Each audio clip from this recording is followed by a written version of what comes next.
इसमें आ नहीं रहा सही से, ठीक है पूरा।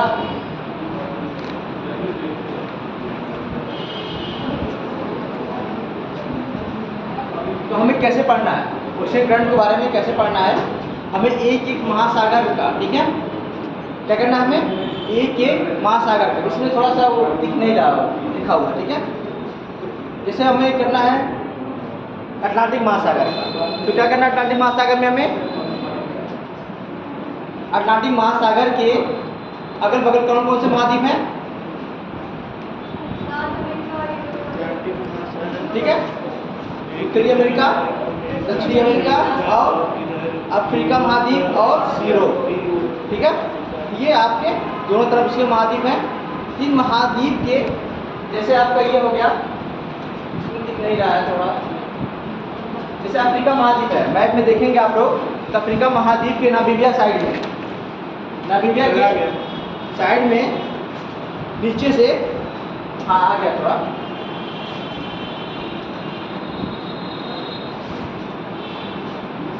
ठीक है।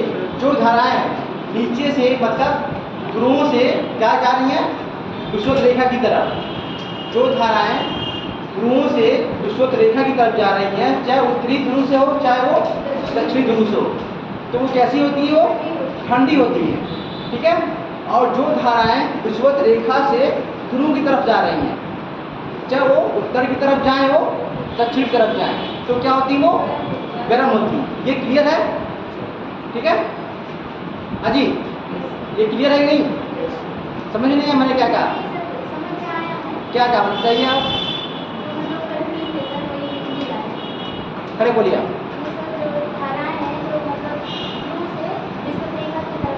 हाँ ठीक है, हाँ उनका नेचर कैसा हो, गर्म होता है, ठीक है। ये चीज़ें क्लियर है आपकी, इसमें कोई डाउट नहीं ना। इसके बाद हम लोग देखेंगे कि ये मैं अभी बता रहा हूँ आप लोग कैसे देखना है इसको, आपको पढ़ना भी, ठीक है।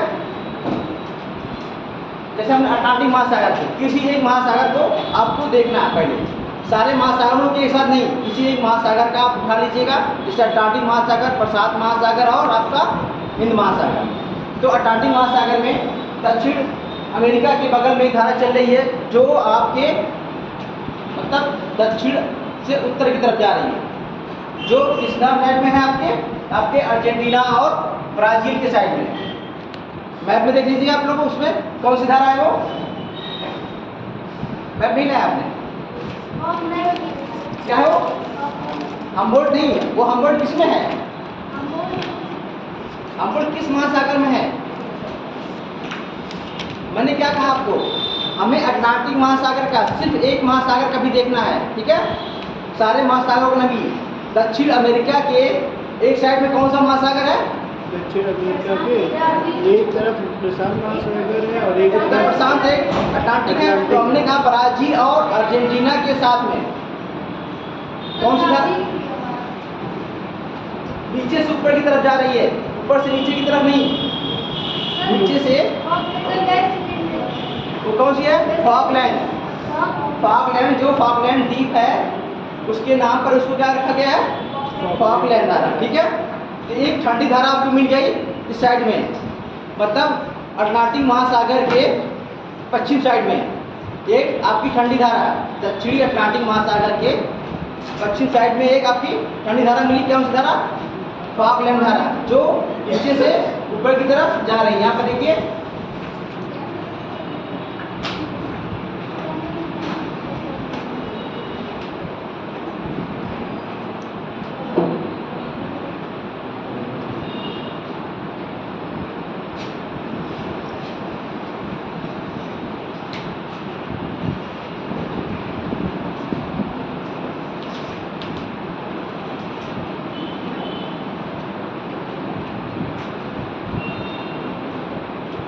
ठीक है, एक इन्होंने अभी इसको शो नहीं किया इन्होंने, ठीक है, इसको ब्राजील के नीचे तक कर दिया है। इस मैप में क्या किया इन्होंने, ये गर्म धारा को क्या करिए इन्होंने मैप में नीचे कर दिया है, जब ये धारा बढ़ जाती है उस मैप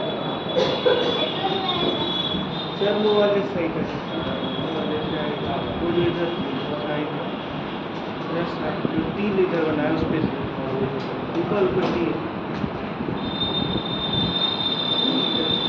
इमेज पे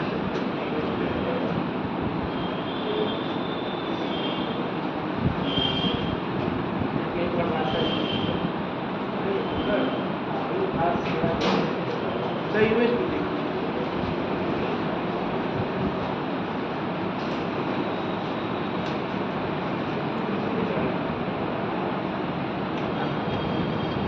ठीक है, तो आप एक साइड में मिल गया, आपको क्या मिली?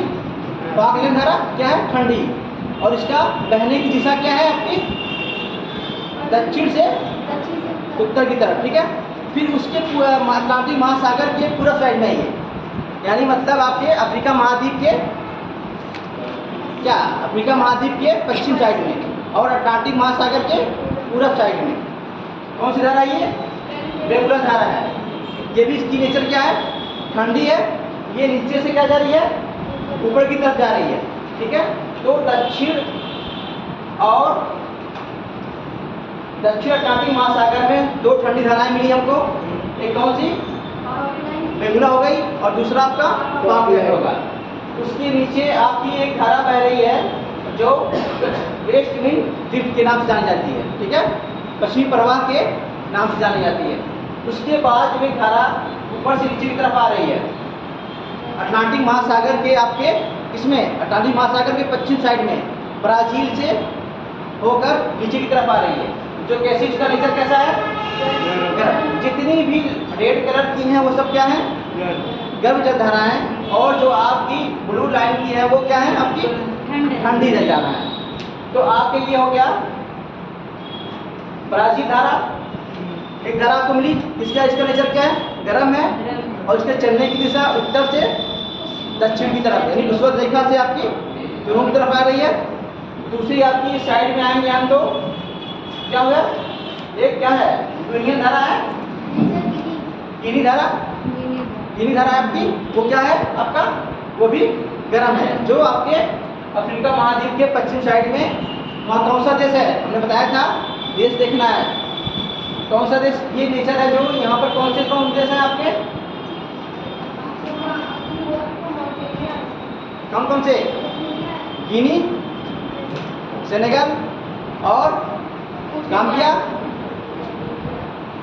इसीलिए मैंने कहा था आप लोगों को, मतलब clockwise anticlockwise कम से कम 30 वाला याद कर लीजिए आप लोग। ठीक है, एक टाइम मतलब एक साथ कोई चीज़ याद नहीं होगी, धीरे धीरे करके याद करेंगे। मैंने बोला था आपको 30 वाला जितना भी है, जैसे सूडान से स्टार्ट करिएगा, मैंने मिस्र से स्टार्ट करिए, मिस्र, फिर उसके बाद आपका क्या आएगा? लीबिया, फिर ट्यूनीशिया, फिर अल्जीरिया आपका, फिर उसके बाद मोरक्को, फिर उसके बाद वेस्टर्न सहारा, फिर आपका सेनेगल, बर्तानिया, सेनेगल, गाम्बिया। ठीक है, इस तरह टोगो, घाना, कैमरून और आपका नामीबिया, फिर दक्षिण अफ्रीका, फिर मोजाम्बिक, फिर तंजानिया, कीनिया, फिर इथियोपिया। ठीक है, उसके बाद सोमालिया, जिबूटी, इरिट्रिया, ये चीज़ें आएंगी आपकी। तो सीक्वेंस वाइज में करना था आपको, मैंने बोला था ये clock wise anti clock wise. फिर 20 का जो बचेगा उसको क्या करना है? उसको बाद में देखना है, पहले 30 वाला देखना। ठीक है, तो ये हो गया आपका गिनी, हो गया वेमुला, हो गया आपका ये फॉकलैंड, हो गया ये ब्राजील। ठीक है, इसके बाद हम ऊपर की तरफ आएंगे तो विषुवत रेखी, ये क्या है? उत्तरी विषुवत रेखी धारा। एक विषुवत रेखी धारा, उत्तरी विषुवत रेखी धारा, एक दक्षिण विषुवत रेखी धारा। ये भी क्या है? गर्म है, दोनों धाराएं बहती हैं। फिर इसके अपोजिट में एक प्रति विषुवत रेखी धारा, एंटी विषुवत रेखी धारा बहती है, इसके जस्ट अपोजिट में लाने के बाद। ठीक है, फिर इसके बाद ये धारा आगे बढ़ती है, बढ़ते बढ़ते फिर ये कहाँ जाती है? कैरिबियन सागर से होते हुए उसके बाद एक गल्फ ऑफ मैक्सिको की खाड़ी जाती है। उसके बाद वो गल्फ स्ट्रीम, और फिर बाद में नॉर्थ अटलांटिक की, उसके बाद बढ़ते बढ़ते ये नॉर्वेजियन की तरफ चली जाती है। इन्हीं धाराओं की वजह से ये जो नॉर्वेजियन धारा है, ये नॉर्थ अटलांटिक डिस्क है, ये नॉर्वेजियन है। इन्हीं वजह से क्या होता है, यहाँ पर बर्फ नहीं जम पाता है। न तो यहाँ पर क्या है, ये उत्तरी ध्रुव है, यहाँ पर क्या होते हैं? बर्फ जम जाते हैं। लेकिन ये गर्म धाराएं क्या करती हैं? उनको जमने नहीं देती हैं। अभी कोई पूछेगा यहाँ पर क्यों मतलब ये है, तो यहाँ पर जब जल होना चाहिए था, आपकी जल जो तो मतलब कन्वर्ट होना चाहिए बर्फ में, लेकिन नहीं है। तो उसका रीजन क्या है, आपकी ये धाराएं बह रही है। उसके बाद आपका ये खड़ी धारा ग्रीनलैंड है, उसके बाद लैब्राडोर की धारा है, ठीक है, और ये गल्फ स्ट्रीम। तो ये इस तरह देखना है आपको, आज समझ में देखने का बता दिया मैंने तरीका। इस तरह देखना है, उनके बारे में थोड़ा सा जानकारी लेना है। अटलांटिक महासागर देखने के बाद फिर प्रशांत महासागर देखना है, फिर हिंद महासागर देखना है, ठीक है। इसके बाद समझ में नहीं आएगा, फिर इसको हम आपको लिखवा देंगे एक दिन, ठीक है। उसके बाद एल नीनो और ला नीना के बारे में फिर हम दक्षिणी पश्चिमी मानसून भारत को कैसे प्रभावित करता है, ये चीज़ें बताएंगे, क्योंकि इनकी जानने के बाद ही हम ये सब चीज़ें बता पाएंगे। एल नीनो, ला नीना और दक्षिणी पश्चिमी मानसून ये कब होगा, जब आप धाराओं के बारे में अच्छे तरीके से जानेंगे। इसको पहले से आपको क्या करना है, आप लोग देखते रहिए रोजाना इन धाराओं को। मैंने बताने का तरीका इस तरह है, छोटी छोटी धाराएं हैं भी हैं, लेकिन आपको मेन धाराओं को देखना है। अटलांटिक महासागर, हिंद महासागर और पैसिफिक ओशियन मतलब प्रशांत महासागर, ठीक है। आज समझ में चलिए, आप बताइए। मैंने बताया था लवणता के बारे में, सैलिनिटी के बारे में, उसमें मैंने सीक्वेंस बताया था। कितने था उसमें, 5-6 थे। आप बताइए ऊपर खड़े होकर कितने ऊपर से नीचे। कैल्शियम सोडियम क्लोराइड बताइए, कैल्शियम क्लोराइड जो भी है। लवणता के बारे में लिखाया था आपको, सोडियम क्लोराइड से लेकर। बुक में नहीं देखना है, किसी को भी कॉपी में नहीं देखनी है। हमारे पढ़ाने का तरीका यही है कि हम जो पढ़ाएं आपको क्लास में ही चीज़ें याद हो जाएं। वो नोट्स तो बहुत सारे आपको मार्केट में हैं, यूट्यूब पर भी हैं, गूगल पर भी हैं, लेकिन हम नहीं चाहते हैं, ठीक है। चलिए बताइए आप। हाँ हाँ, मैग्नीशियम सल्फेट और ठीक है।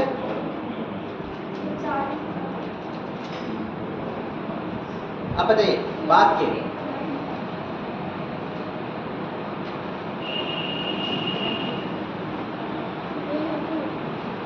ऐसे नहीं चलेगा, इससे फिर क्या होगा, आप पीछे रह जाएंगे। इस चीज़ को आपको क्या करना है, मतलब क्लास में जितनी पढ़ाई जाए इस चीज़ को तुरंत रिवीजन करना, तुरंत क्या करना उसको, कि जब मैं ये बता देता हूँ कि कौन कौन सा आपका पोर्शन इंपॉर्टेंट है, ठीक है, ये चीज़ें पूछी जाती हैं, तो उसको कम से कम उस चीज़ को आप लोग करिए, ठीक है।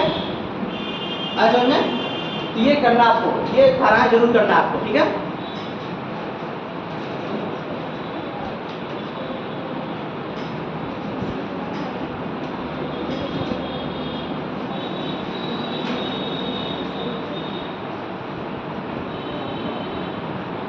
इसके बाद हम लोग पढ़ेंगे वायुमंडल का संचरण और उसका क्या क्या वायुमंडल में कौन कौन सी गैसें पाई जाती हैं, ठीक है, उसका संगठन और उसका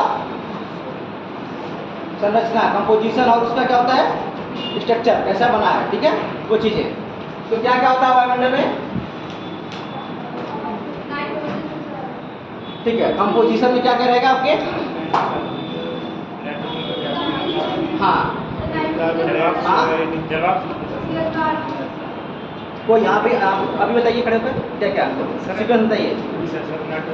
हाँ हाँ बताइए। और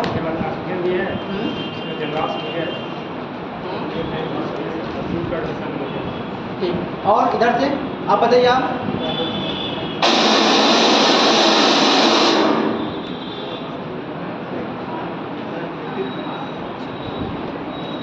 हाँ जी, अच्छा इधर का रोग तो शांत रहता है, कुछ बोलता नहीं इधर से, क्या बात है।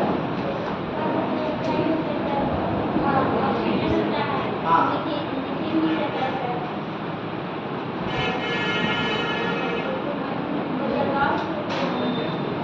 ठीक है, चलिए।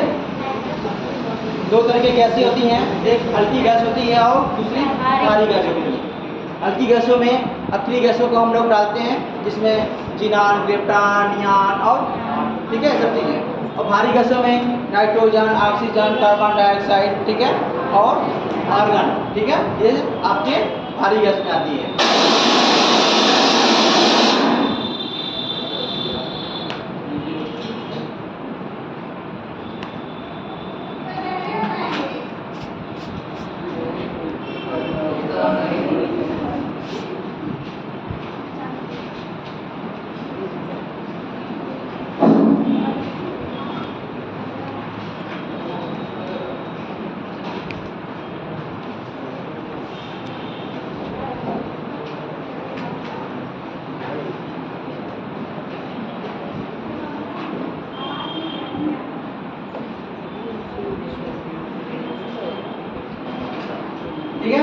तो आपके नाइट्रोजन हो गए, ऑक्सीजन हो गया, कार्बन डाइऑक्साइड हो गया और आर्गन हो गया, ठीक है, ये आपके होंगे। और इसमें क्या मिलेंगे, धूल कण भी आएंगे, जलवाष्प भी होगा, हाँ, तो ये चीज़ें मिलेंगी सारे।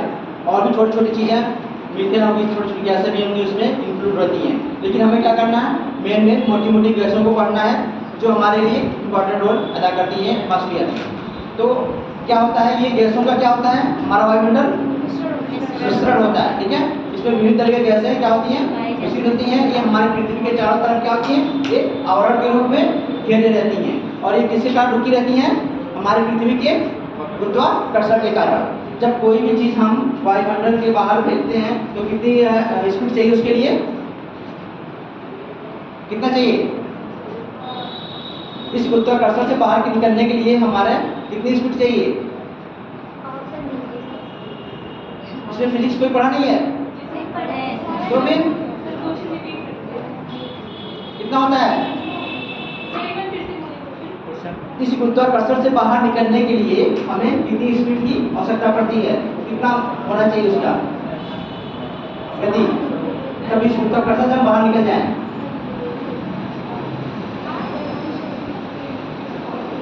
ठीक है, इसका मतलब ये नहीं मालूम हम लोगों को, नहीं वो तो गुरुत्वाकर्षण आपका ग्रेविटी होती है, ठीक है।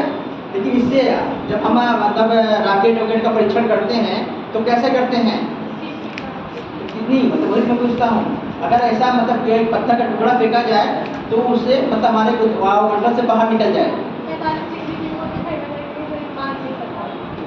45 डिग्री, ठीक है। जाके फिर से एक बार देखिएगा आप लोग, ठीक है, कितनी स्पीड है वो, कितना, नहीं, तो ठीक है, इसको आपका एक टास्क देखिएगा। तो जो हमारा वायुमंडल है पृथ्वी के चारों तरफ वो गैसों का मिश्रण है जिसमें विभिन्न तरह के गैसें पाई जाती हैं। जिसमें सबसे अधिक मात्रा किसकी होती है, नाइट्रोजन की होती है, 78 पॉइंट समथिंग, ठीक है। इसके बाद हमारा क्या होता है, ऑक्सीजन होता है 20 पॉइंट समथिंग होता है। इसके बाद हमारा आर्गन होता है, आर्गन 0.93, ठीक है। इसके बाद फिर कार्बन होता है, ठीक है। ये हमारे मुख्य गैसें होती हैं, ठीक है। इसके बाद हमारा क्या होता है, हीलियम, नियॉन, जीनॉन, क्रिप्टॉन, ये क्या है, हल्की गैसें हैं, जिन्हें हम कहते हैं अकेली गैसें, ठीक है। इसके बाद इसमें वायुमंडल में आपको क्या पाया जाता है, धूल के कण हो गए, जलवाष्प हो गया। जलवाष्प कितना परसेंट होता है हमारा, 0 से 4% के बराबर होता है, ठीक है। जितनी भी हमारे वर्षा, ये क्वेश्चन पूछा गया था, वर्षा किस पर डिपेंड करता है, वर्षा की मात्रा किस पर डिपेंड करती है, तो हमारे वायुमंडल में जो नमी है, जितना वायुमंडल में नमी होगा वर्षा की मात्रा उस पर डिपेंड करेगी, ठीक है। इसलिए एक क्वेश्चन बना था, बस इसे ध्यान रखना है कि जो भी वाष्पीकरण होता है वो क्या होता है, वायुमंडल में नमी के रूप में कन्वर्ट होता है। बाद में वो हवा क्या जाती है, सेचुरेट होती है, संतृप्त, हिंदी में क्या बोलते हैं उसको, संतृप्त होती है। फिर जब सेचुरेट होने के बाद, सेचुरेट क्या होता है, संतृप्त क्या होता है, हवा क्षमता ऐसी हो, मतलब और वो ना जैसे फॉर एग्जांपल मान लीजिए हमने खाना, मुझे भूख लगी थी, मैंने बहुत खा लिया खाना, पेट भर गया मेरा, ठीक है। और मेरे पसंदीदा चीज़ कोई रखी हुई चीज़ है, जैसे मान लीजिए कोई पसंदीदा मिठाई रखी हुई, कोई हमारा सबसे फेवरेट स्वीट डिश मान लीजिए, उसको मुझे खाना है, लेकिन मैं खाना ऑलरेडी खा चुका हूँ और मेरा पेट क्या होगा, भर चुका है। फिर उसके बाद मेरी इतनी हिम्मत नहीं होगी, मेरा फेवरेट होने के बाद भी मैं उसे क्या कर रहा हूँ, नहीं खा पा रहा, यानी मैं सेचुरेट हो चुका हूँ, ठीक है, संतृप्त हो गया हूँ मैं। तो वायु भी क्या होती है, जहाँ पर उसकी आर्द्रता, जितनी उसकी क्षमता होगी उसको ऑब्जर्व करने की, उतनी क्षमता वो ऑब्जर्व कर चुकी है, उसके बाद उसके अंदर अब नहीं है। फिर यही संतृप्त वायु क्या होती है, बाद में संघनन होता है इसका, ठीक है। इसके अगल बगल क्या होते हैं, आर्द्रताग्राही नमक के कण आते हैं, जहाँ पर वो आकर वाष्पीकृत मतलब बैठते हैं और वो जल के रूप में कन्वर्ट होते हैं और वो फिर वह वर्षा के रूप में नीचे गिराते हैं। तो ये है, तो धूल कण भी, जो धूल कण होते हैं वो आर्द्रताग्राही क्या होते हैं, नमक मतलब उसके लिए वो जिम्मेदार होते हैं। क्योंकि जब भी कोई चीज़ संघनन की प्रक्रिया होती है तो उनके लिए एक कण की, एक प्लेटफॉर्म की जरूरत होती है, छोटे छोटे कणों की, जिन्हें हम आर्द्रताग्राही कहते हैं, ठीक है। वो उस पर वो इकट्ठे होते हैं उसके चारों तरफ है, उसके बाद संघनन की प्रक्रिया प्रारंभ होती है, फिर वो कन्वर्ट होते हैं जल के बूंद में, और फिर वो क्या होते हैं, बादल के जो भी चीज़ें होती है उन्हें रोक नहीं पाता, वो पृथ्वी गुरुत्वाकर्षण के प्रभाव में आकर भी वो नीचे गिर जाते हैं। ये हम वर्षा जब पढ़ाएंगे तो वहाँ पर देखा जाएगा। तो यहाँ जलवाष्प भी हो गया, धूल कण भी हो गए, ठीक है, और भी छोटी छोटी गैसें हैं। तो समझ में आ गया आपको? पहला मात्रा में नाइट्रोजन, दूसरा आपका ऑक्सीजन, तीसरा आपका ऑर्गन, ठीक है, चौथा कार्बन डाइऑक्साइड, फिर हल्की गैसों में आपका जिनान, क्रिप्टॉन, नियॉन, हीलियम, ये आपके हल्की गैसें आती हैं, ठीक है। इसके बाद हम लोग आएंगे वायुमंडल का स्थिरीकरण, यानी पहले कौन सा वायुमंडल, फिर उसके बाद उसके मतलब कैसे होता है, उसके घनत्व और टेम्परेचर के हिसाब से वायुमंडल के कई लेयरों में डिवाइड किया गया है, उसकी डेंसिटी और उसके क्या है टेम्परेचर के कारण वायुमंडल के कई लेयर में उसको विभाजित किया गया है, जिसमें सबसे नीचे वाले लेयर में क्या कहते हैं हम लोग, क्षोभमंडल, ठीक है, जिसमें जितनी भी मौसम की घटनाएं घटती हैं सारा क्षोभमंडल में होता है, जैसे वर्षा होना, बिजली का गरजना, ठीक है, ये सब चीज़ें क्या होती है क्षोभमंडल में, हिमपात होना और पाला पड़ना, ये सब क्षोभमंडल में होता है।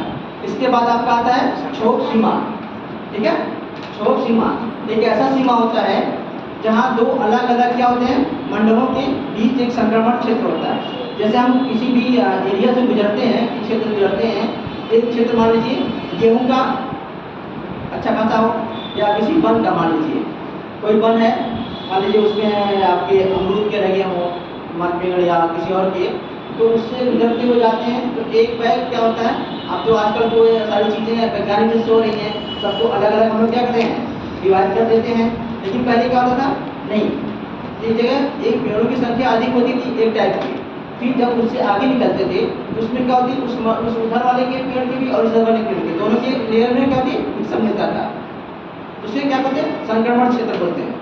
संक्रमण क्षेत्र में क्या होता है कि मतलब दोनों टाइप के लगभग ऐसी चीज़ें होती हैं, तो एक सीमा होती है जिसे वो दोनों टाइप के लगते हैं, उसे क्या कहते हैं क्षोभ सीमा, ठीक है। पहले ट्रोपोस्फियर, उसके बाद स्ट्रेटोस्फियर, फिर उसके बाद ठीक है, उसके बाद फिर आपका आयनोस्फियर, फिर आपका एक्सोस्फियर। तो आपका पहले क्षोभमंडल हो गया, फिर क्षोभ सीमा, फिर इसके बाद आपका समताप मंडल। क्षोभमंडल क्या होता है, इसकी ऊंचाई क्या होती है ध्रुवों पर कम होती है और भूमध्य रेखा पर इसकी अधिक होती है, क्योंकि यहाँ टेम्परेचर क्या होता है अधिक होता है, किसका क्या होता है फैलाव होता है गैसों का, तो ऊपर की तरफ इनका ज़्यादा बढ़ जाता है। कभी कभी होता है कि 18 पहुँच जाता है, कभी कभी आपका 13 हो जाता है, लेकिन ध्रुवों पर लगभग 8 किलोमीटर की होती है, ठीक है। तो ये हो गया आपका, तो ये इसमें भी टेम्परेचर क्या होता है, पहले टेम्परेचर क्षोभ सीमा में, क्षोभ मंडल में क्या होता है टेम्परेचर 165 कितना होता है 165 मीटर पर 1 डिग्री सेल्सियस का होता है टेम्परेचर आपका कम होता है, कितना होता है 1 डिग्री 165 मीटर जाएंगे हम लोग तो 1 डिग्री सेल्सियस टेम्परेचर क्या होगा कम होगा, ठीक है। पहले क्षोभ मंडल में क्या होता है टेम्परेचर कम होता है, जब ये जाता है लगभग 10 किलोमीटर 13 किलोमीटर हाँ या 18 किलोमीटर है, उसका अलग अलग जैसे हमने बताया ना कि भूमध्य रेखा पर इसकी ऊंचाई अधिक है, ध्रुवों पर इसकी कम है, तो उनकी क्या होती है टेम्परेचर क्या होता है कम होता जाता है। लेकिन एक के बाद 20 मतलब उनके जैसे स्टार्ट होती है कि समताप मंडल का जैसे स्टार्ट होता है वैसे क्या होता है इसका कांस्टेंट होता है। क्षोभ सीमा में क्या होती है टेम्परेचर क्या होती है रुक जाती है, क्षोभ सीमा पर क्या होता है टेम्परेचर क्या होता है कांस्टेंट होता है। यहाँ टेम्परेचर आपका बढ़ता नहीं, एक बना हुआ रहता है कांस्टेंट रहता है, यहाँ पर सेम वैसी बनी रहेगी। उसके बाद आपका धीरे धीरे क्या होगा धीरे धीरे टेम्परेचर बढ़ेगा। क्यों बढ़ेगा, क्योंकि यहाँ पर ओजोन मंडल पाई जाती है। समताप मंडल में कौन सी मंडल पाई जाती है ओजोन मंडल पाई जाती है। ओजोन मंडल पाने जब पर्यावरणीय किरणें आती हैं तो वहाँ पर क्या होती है वो प्रक्रिया होती है, वो ओजोन लेयर मतलब जो होती है उसे ऑब्जर्व करती है, वो उसको तोड़ती है, ठीक है। ओजोन क्या होता है O3 होता है, O3 उसको अल्ट्रावायलेट किरणें आती हैं उसको तोड़ती हैं, तो O2 और O में होता है कन्वर्ट हो जाता है, वो क्या होता है मान लीजिए ओजोन हो गया आपका O3 हो गया। जब ये अल्ट्रावायलेट से कटता है तो इसमें क्या टूटता है, O2 और ऑक्सीजन परमाणु में टूट जाता है ये। फिर इसके बाद क्या होता है, ये उसका ओजोन क्या हुआ, क्षतिग्रस्त हुआ। लेकिन फिर नीचे से क्षोभ मंडल से ऑक्सीजन जाती है, फिर उसमें प्रक्रिया करके फिर वो क्या होती है, ओजोन फिर बनाती है। ओजोन का सूत्र क्या है, O3, ठीक है। यहाँ पर ये इसकी वजह से यहाँ पर टेम्परेचर क्या होता है, बढ़ता है। फिर उसके बाद जो ज़्यादातर हमारा ओजोन मंडल कितने किलोमीटर, 15 से लगभग 35 किलोमीटर, कितना 15 से 35 किलोमीटर इनकी सघनता ज़्यादा होती है। लेकिन समताप मंडल की ऊंचाई कितनी होती है, कितने किलोमीटर तक होता है इसका विस्तार, लगभग 15 से 50 किलोमीटर होता है, ठीक है। पहला आपका क्षोभमंडल का लगभग 10, 12, 18, 14 कहेंगे, ठीक है, क्योंकि उनका अलग अलग क्षेत्र पर अलग अलग विस्तार है। उसके बाद एक जगह ये क्या होती है, इनका टेम्परेचर कांस्टेंट रहता है। उसके बाद फिर इनका टेम्परेचर क्या होता है, बढ़ता है। क्यों बढ़ता है, क्योंकि ओजोन लेयर की वजह से अल्ट्रावायलेट किरण आती है, वहाँ प्रक्रिया होती है, उनका तापमान बढ़ जाता है। उसके बाद फिर क्या होता है, इनका टेम्परेचर कांस्टेंट रहता है। फिर इसके बाद क्या होता है, इसके बाद कौन सा मंडल आता है, मध्यमंडल। मध्यमंडल में क्या होता है, इनका टेम्परेचर धीरे धीरे फिर घटता है। क्या होता है इनका, धीरे धीरे फिर घटता है। उसके बाद मध्यमंडल की कितना विस्तार होता है, 50 से लगभग 80 किलोमीटर के समथिंग, ठीक है। उसके बाद एक समय पर ये भी क्या होता है, कांस्टेंट होता है। इसके बाद कौन सा मंडल आता है आपका, आयन मंडल आता है।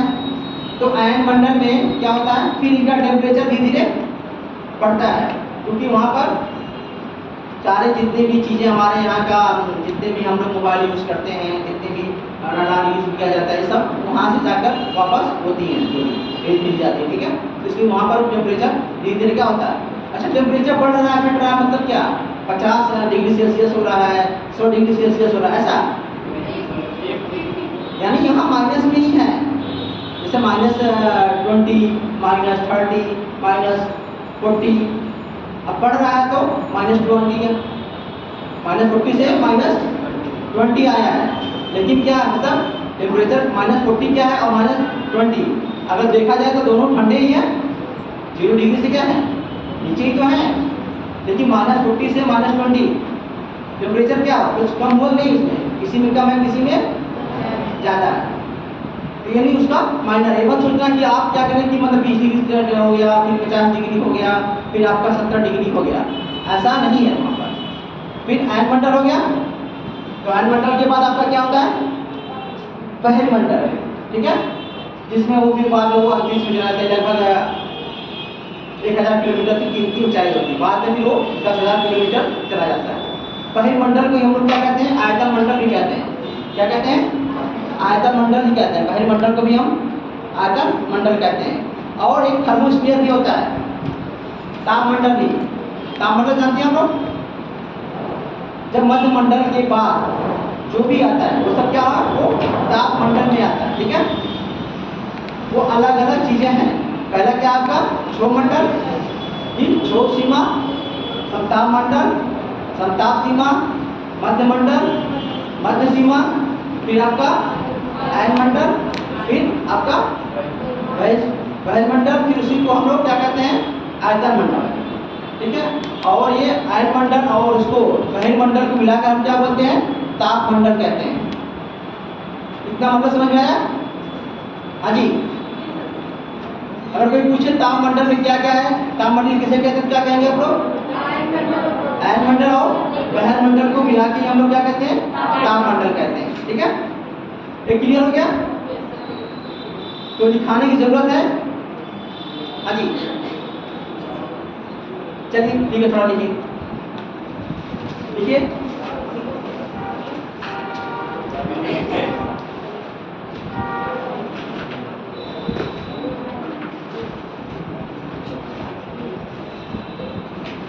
पृथ्वी के चारों ओर, पृथ्वी के चारों ओर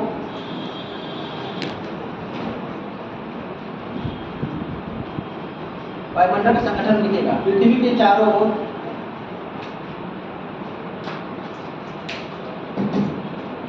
रंगहीन, गंधहीन, पृथ्वी के चारों ओर रंगहीन, गंधहीन,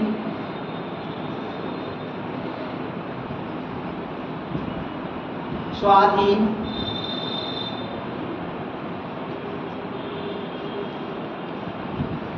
गैसें, रंगहीन, गंधहीन, स्वादहीन गैसें,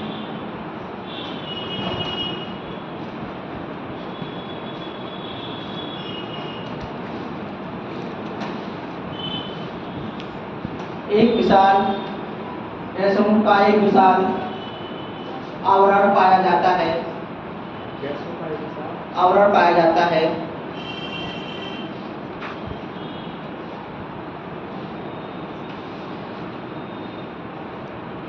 गैसों का एक विशाल आवरण पाया जाता है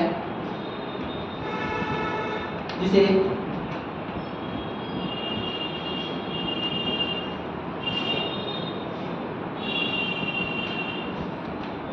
पृथ्वी के गुरुत्वाकर्षण द्वारा पृथ्वी के गुरुत्वाकर्षण द्वारा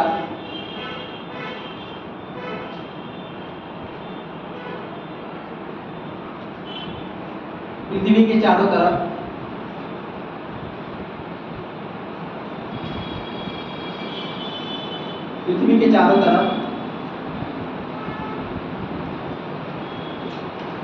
बांधे रखता है, बांधे रखता है, हाँ, और इसको रोके रखता है।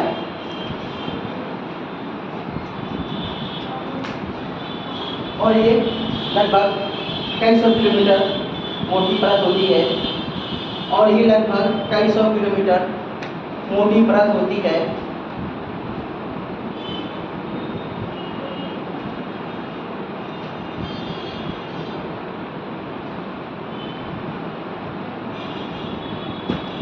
ये सौर विकिरण की लघु तरंगों के लिए सौर विकिरण की लघु तरंगों के लिए पारदर्शी ये सौर विकिरण की लघु तरंगों के लिए पारदर्शी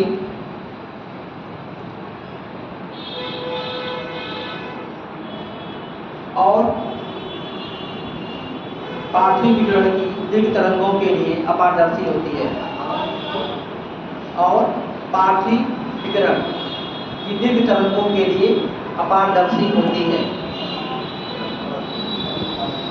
पार्थिव विकिरण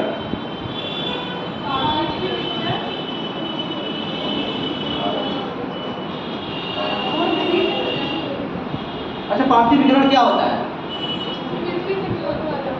जब सूर्य की किरणें आती हैं तो पृथ्वी से टकराती हैं, पृथ्वी उन्हें क्या करती है? ऑब्जर्व करती है, फिर उसके बाद ये उसको रिलीज करती है। ये दीर्घ तरंगें होती हैं जो पृथ्वी से सूर्य से आती हैं, वो क्या होती हैं? लघु तरंगें होती हैं।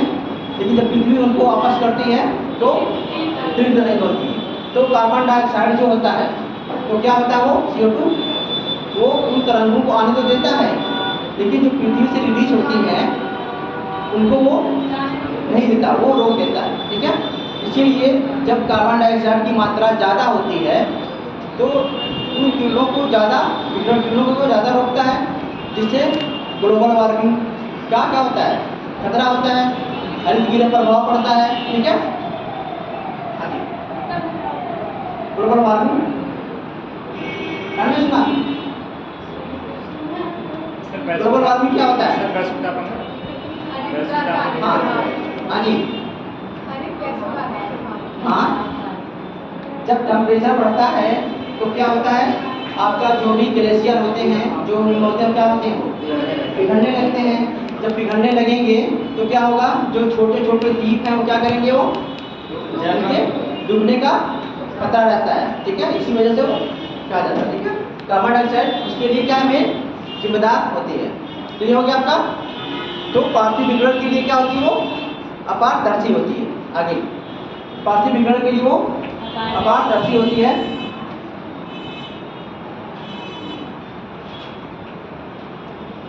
इन गैसों के आवरण को ही वायुमंडल कहा जाता है।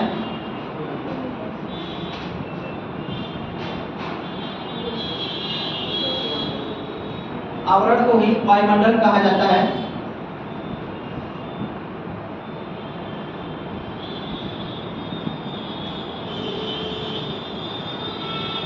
वायुमंडल में विभिन्न प्रकार की गैसें पाई जाती हैं। वायुमंडल में विभिन्न प्रकार की गैसें पाई जाती हैं।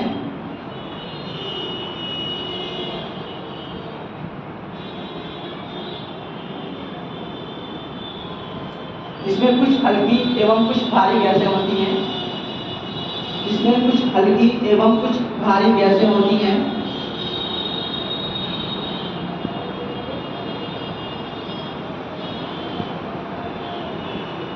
भारी गैसों में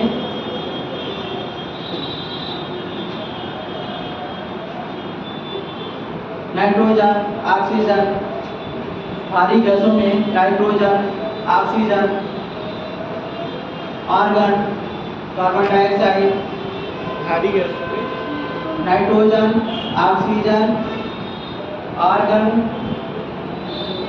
कार्बन डाइऑक्साइड आदि। अच्छा, इसका सीक्वेंस भी एक बार पूछा गया था, ठीक है, क्या दिया था, मतलब उसका सीक्वेंस लगाने के लिए पूछा था। नाइट्रोजन, ऑक्सीजन, कार्बन डाइऑक्साइड और आर्गन, हाँ, इस सीक्वेंस में दिया था लगाने के लिए। लेकिन वहाँ पर ध्यान रखना आपको, कार्बन डाइऑक्साइड से ज़्यादा आर्गन होती है, तो इसमें वो कंफ्यूज हो जाता है, कौन कर जाता है, इसमें ध्यान रखना इस चीज़ को, ठीक है। तो देखिए पहला, अब कार्बन नाइट्रोजन, हाँ, पहला नंबर नाइट्रोजन, भारी गैसों में।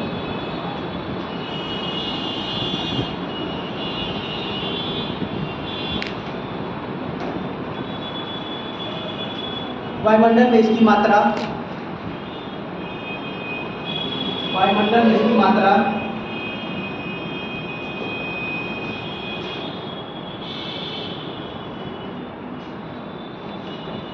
सर्वाधिक होती है। वायुमंडल में इसकी मात्रा सर्वाधिक होती है।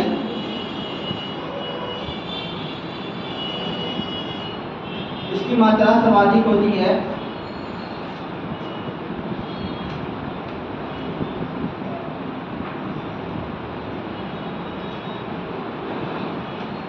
अच्छा, कुछ पौधों के में भी नाइट्रोजन पाए जाते हैं। कौन से पौधे होते हैं? जो डाल वाली दलहनी के पौधों के जड़ों में, ठीक है, वहाँ पर क्या होता है, वो सीधा क्या करते हैं, वो वायुमंडल से नाइट्रोजन धान में नहीं पाया जाता।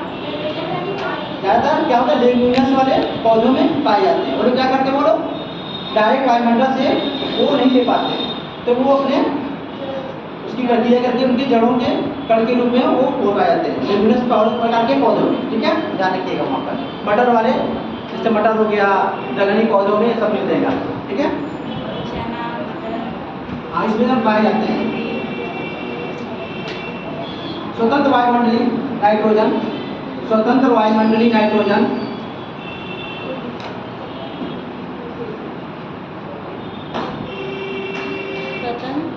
वायुमंडलीय नाइट्रोजन का,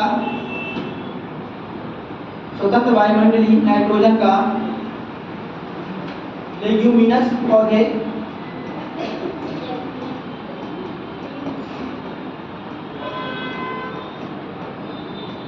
लेग्यूमिनस पौधे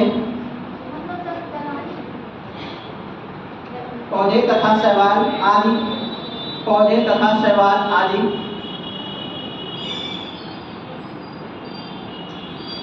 आदि प्रजातियां मृदा के स्थिरीकरण, आदि प्रजातियां मृदा के स्थिरीकरण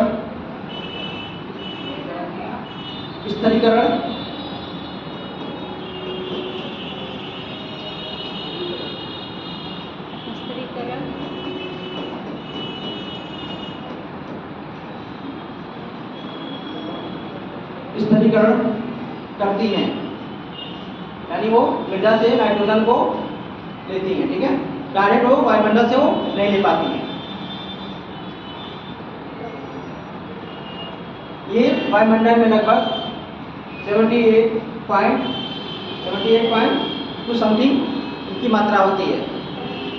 इनकी मात्रा वायुमंडल में 78% होती है।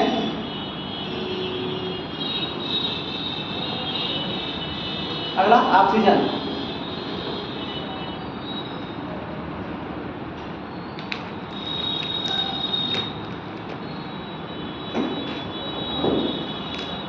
ऑक्सीजन को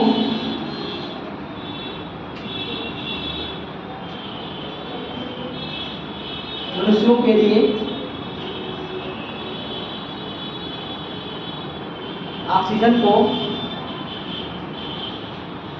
के लिए एक प्राणदायी गैस के रूप में जाना जाता है, जीवन देने वाली गैस के रूप में जाना जाता है।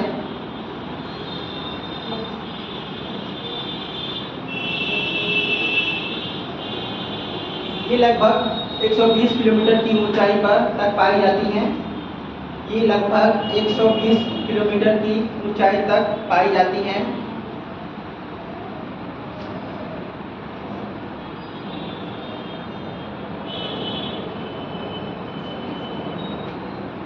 हरे पौधे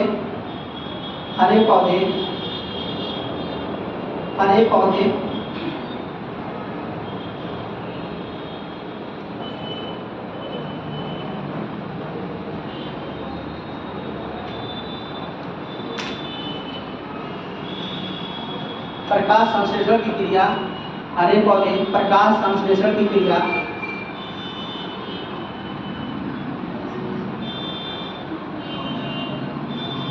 में वायुमंडल में ऑक्सीजन विमुक्त करती हैं। प्रकाश संश्लेषण की क्रिया में वायुमंडल में ऑक्सीजन मुक्त करती हैं। और क्या लेती हैं लोग? Carbon dioxide. वायुमंडल में की मात्रा लगभग 21% होती है। वायुमंडल में की मात्रा लगभग 21% होती है।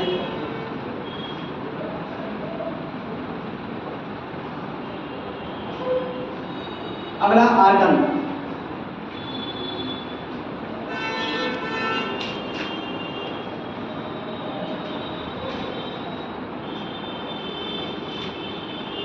वायुमंडल में उपस्थित अक्रिय गैसों में वायुमंडल में उपस्थित अक्रिय गैसों में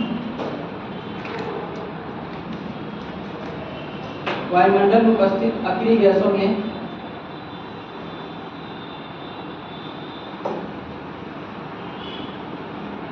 आर्गन सर्वाधिक मात्रा में पाया जाता है।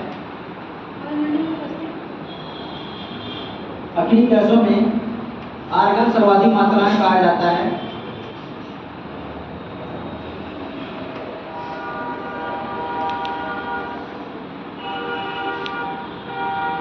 इसके अलावा अक्रिय गैसों में नियोन, हीलियम,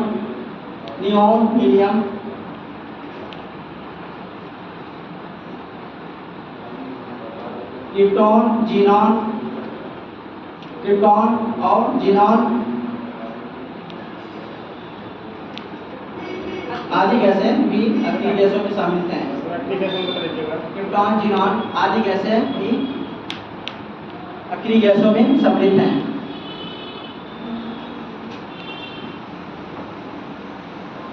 वायुमंडल में की मात्रा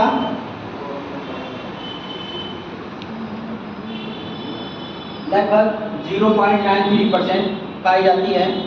लगभग 0.93% पाई जाती है। 0.93% पाई जाती है।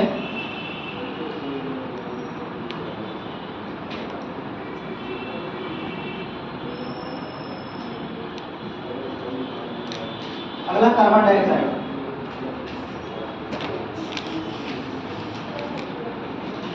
अच्छा, वायुयान को उड़ाने के लिए कौन सा मंडल सबसे उपयुक्त होता है? संताप मंडल। ठीक है, ध्यान रखना अच्छे से। अगला कार्बन डाइऑक्साइड।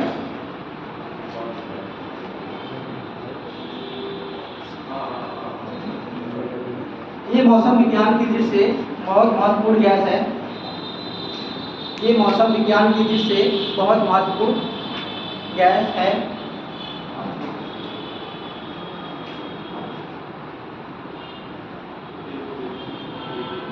क्योंकि ये सौर विकिरण के लिए पारदर्शी और पार्थिव विकिरण के लिए अपारदर्शी होती है। क्योंकि ये सौर विकिरण के लिए पारदर्शी और पार्थिव विकिरण के लिए अपारदर्शी होती हैं।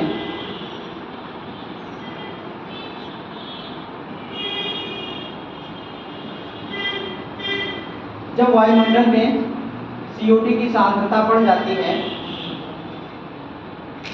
जब वायुमंडल में CO2 की सांद्रता बढ़ जाती है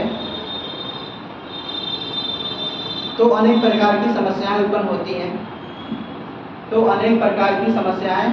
होती हैं। वायुमंडल में CO2 बढ़ने के मुख्य कारण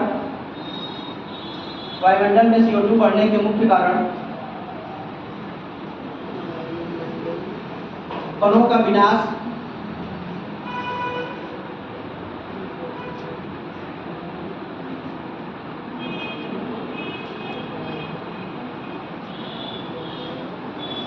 विनाश, एवं जीवाश्म का दहन है।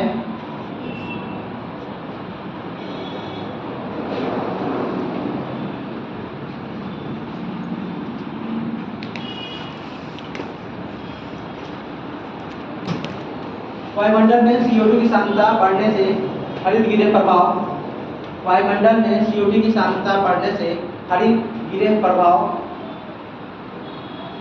ग्रीन हाउस इफेक्ट, हरित गृह प्रभाव में वृद्धि होती है।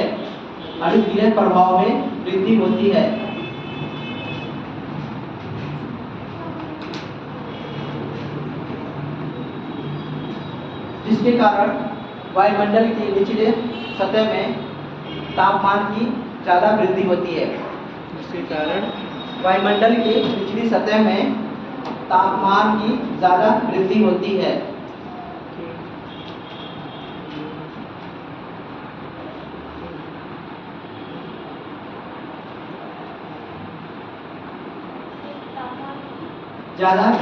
है। CO2 को कम करने के लिए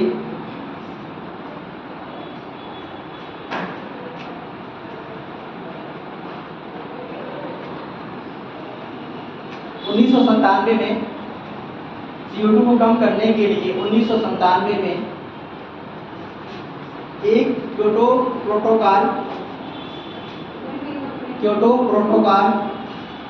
1997 में क्योटो प्रोटोकॉल पर विश्व की सहमति बनी। क्योटो प्रोटोकॉल ये कब हुआ था? 1997 में।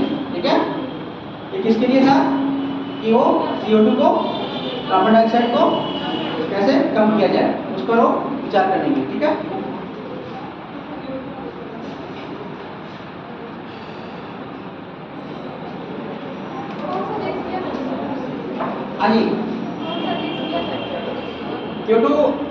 क्योटो किसका मतलब एक शहर का नाम है।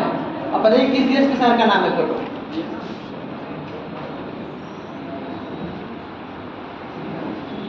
जापान नाम सुना है? हाँ जी, जापान सुना है? ये शहर वहीं पर है। ठीक है, वहीं पे नाम पे क्योटो वहीं पर हुई थी, उसी के नाम पे इसको रखा गया। इसके बाद हम पढ़ाएंगे भी ओजोन। अगला ओजोन डालिए। तो ओजोन को भी कहीं क्या हो रहा है, ओजोन का भी क्षरण हो रहा है। उस पर सहमति बनने के लिए कौन सी संधि की गई? उसके लिए मॉन्ट्रियल की गई। और ये कब की गई थी? 1987 में की गई थी। ठीक है, और मॉन्ट्रियल कहाँ पर है? ये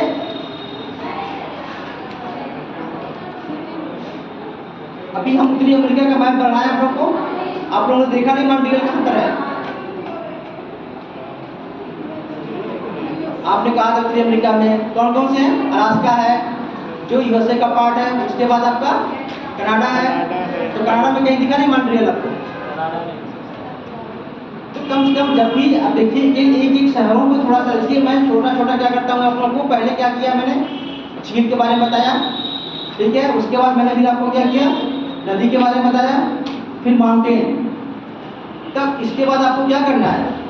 अब जो उसके शहर हैं, जो फेमस शहर हैं, ठीक है, जैसे ओटावा हो गया, मॉन्ट्रियल हो गया, ठीक है, आपका जैसे डेट्रॉइट हो गया यूएसए का, आपका जैसे मतलब उसका सैक्रामेंटो हो गया, ठीक है, और आपका ये कैलिफोर्निया हो गया, ये सब शहरों को कम से कम ध्यान देना है धीरे धीरे करके। मतलब एक दिन में कोई भी चीज़ क्या होती कंप्लीट नहीं होगी। मैं सोच रहा है कि एक दिन में हम पूरा घोल के पी जाए, ऐसा नहीं, कम से कम टाइम लगेगा इसमें, धीरे धीरे रोजाना करने से होगा, ठीक है। अगला देखिए ओजोन।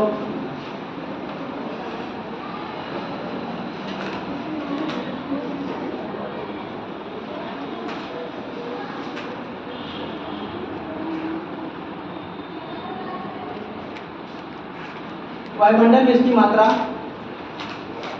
वायुमंडल में इसकी मात्रा लगभग कम पाई जाती है,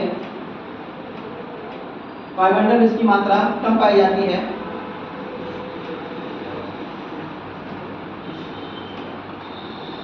किंतु सूर्य से निकलने वाले पराबैंगनी किरणों, लेकिन सूर्य से निकलने वाले पराबैंगनी किरणों, पराबैंगनी किरण को क्या कहते हैं इसमें? Ultra violet. ध्यान रखिए, कभी कभी पेपर में अल्ट्रा वायलेट लिख देगा हिंदी में भी, तो उसमें परेशान होने की जरूरत नहीं है, ठीक है। पराबैंगनी किरणों के अवशोषक गुण के कारण, अवशोषक गुण के कारण ये बहुत महत्वपूर्ण है।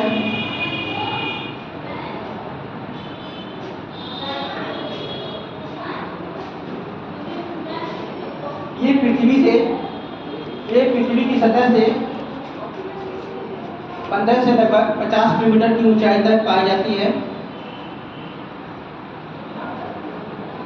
15 से 50 किलोमीटर की ऊंचाई तक पाई जाती है। इसकी मात्रा 15 से 50 किलोमीटर की ऊंचाई तक पाई जाती है, लेकिन इसकी सांद्रता अधिक 15 से 35 किलोमीटर के बीच होती है। इसकी सांद्रता या अधिक सांद्रता 15 से 35 किलोमीटर के बीच होती है। 15 से 35 किलोमीटर के बीच होती है।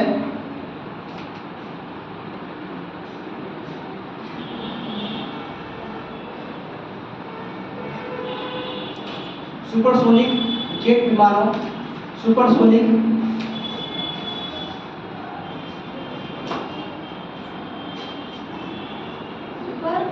सोनिक जेट विमानों, सुपरसोनिक जेट विमानों से निकली हुई नाइट्रोजन ऑक्साइड, नाइट्रोजन ऑक्साइड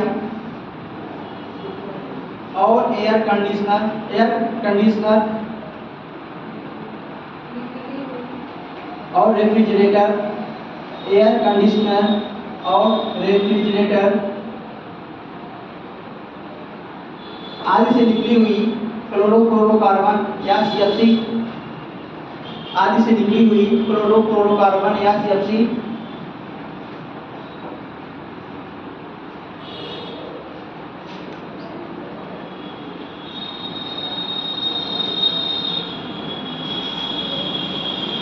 इसकी परत को काफी नुकसान पहुंचाती हैं, इसकी परत को काफी नुकसान पहुंचाती हैं।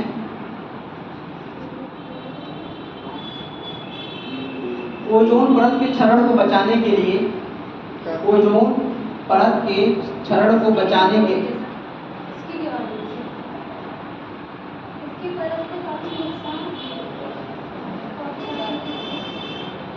इसके क्षरण को बचाने के लिए 1987 में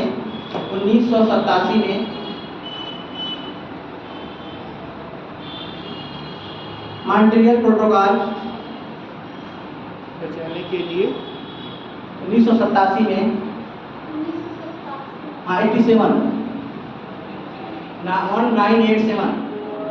1987 में विश्व की सहमति बनी, विश्व की सहमति बनी मॉन्ट्रियल प्रोटोकॉल पर विश्व की सहमति बनी। मॉन्ट्रियल प्रोटोकॉल पर विश्व की सहमति बनी।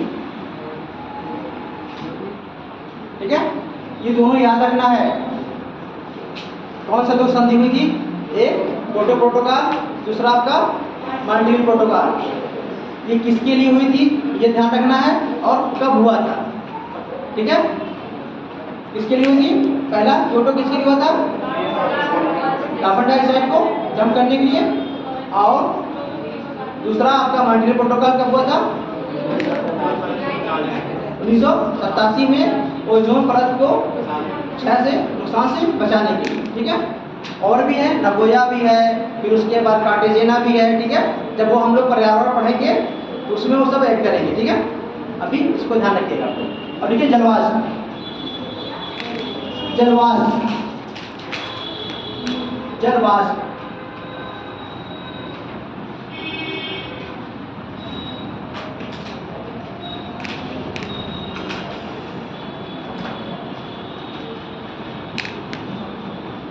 वायुमंडल में इसकी मात्रा ताप पर निर्भर करती है।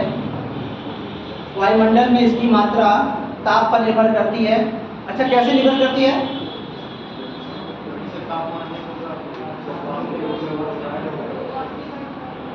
ठीक है, जब टेम्परेचर क्या होगा? अधिक होगा, तापमान अधिक होगा, तो जल से वाष्पीकरण होगा और वो जाकर क्या होगा? वायुमंडल में मिलेगा। ठीक है, इसी मतलब ज़्यादा टेम्परेचर क्या कहता है? ज़्यादा आपके उसके लिए जलवाष्प की मात्रा को बढ़ाएगा। ठीक है, ये वायुमंडल में ये ताप पर निर्भर करती है। सामान्यतः ये 0 से 4% तक पाई जाती है। सामान्यतः ये 0 से 4% तक पाई जाती हैं। 0 से 4% तक पाई जाती हैं।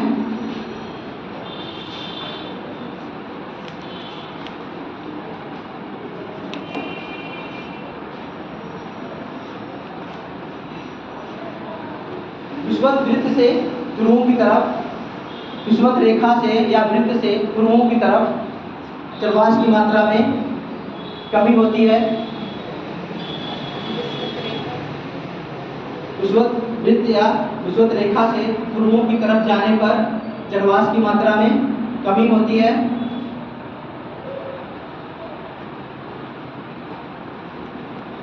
इनकी मात्रा सबसे अधिक, इनकी मात्रा वायुमंडल की निचले सतह पर पाई जाती है। वायुमंडल की निचली सतह पर पाई जाती है सबसे अधिक। हाँ जी,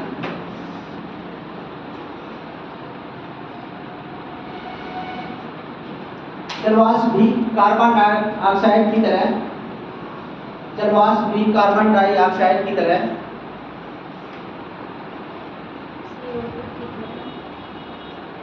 जलवाष्प भी कार्बन डाइऑक्साइड की तरह एक ग्रीन हाउस गैस है।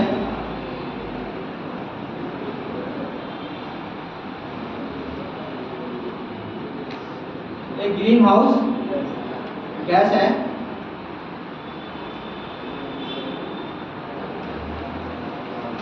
वाष्प के कारण ही, वाष्प के कारण ही सभी प्रकार के संघनन,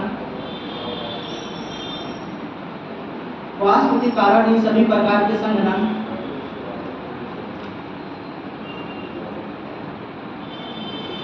एवं वर्षा और उसके विभिन्न रूप, एवं वर्षा और उसके विभिन्न रूप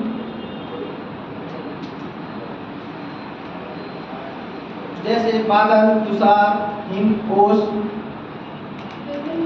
जैसे बादल, तुषार, हिम, ओस,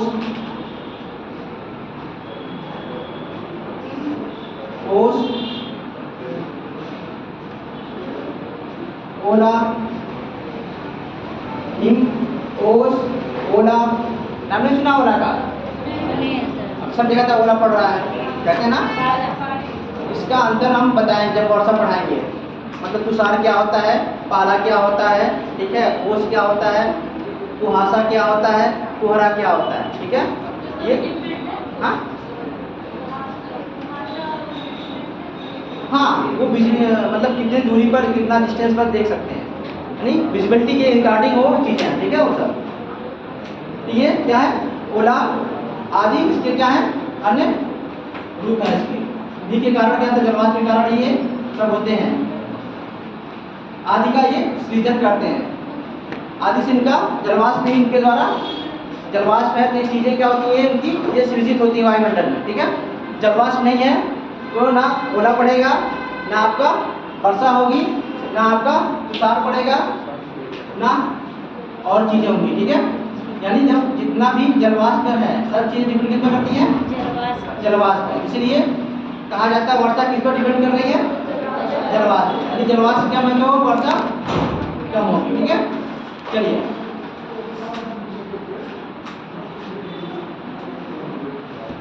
धूल कण, हाँ गर्मी के टाइम पे जलवाष्प कम होता है, पर जब ये बारिश का टाइम आता है तो जलवाष्प अधिक होता है।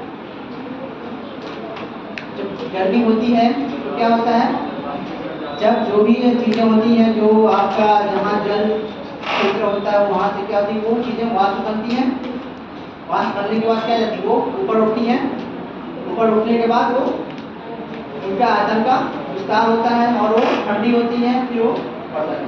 सर लेकिन जैसे गर्मी के टाइम पे तो जलवाष्प कम होता है, क्योंकि जब हाँ गर्मी के टाइम पे ये शुरुआत का होता है, ऐसा होता है ना कि ज़्यादा गर्मी हुआ, क्या होता है पहले शुष्क मौसम होता है, ठंड का क्या होता है, शुष्क होता है, वो शुष्क होता है। ठंड के मौसम में क्या होता है, जब हम अपने चेहरे पर क्रीम व्रीम का यूज़ करते नहीं करते हैं, नहीं करते हैं ठंड के मौसम में, स्किन फटने लगती है। शुष्क मौसम में होता है, नमी चेहरे के खत्म होने, शरीर की नमी क्या होती है, खत्म होने लगती है, मतलब वो रूसी पड़ जाते हैं सब चीज़ों पर, पता चलता है। तो क्या होता है, शुष्क मतलब शुष्क मौसम हो जाता है, नमी क्या होती है शरीर से खत्म हो जाती है, एटमॉस्फेयर से खत्म होने लगती है।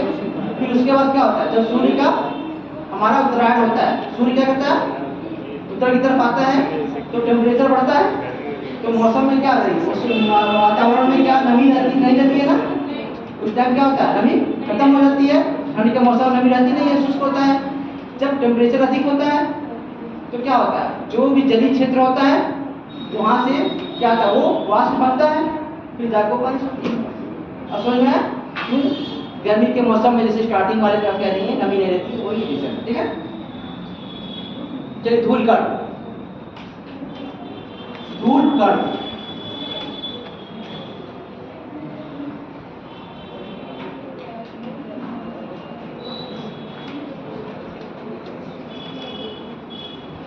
वायुमंडल में छोटे छोटे, वायुमंडल में छोटे छोटे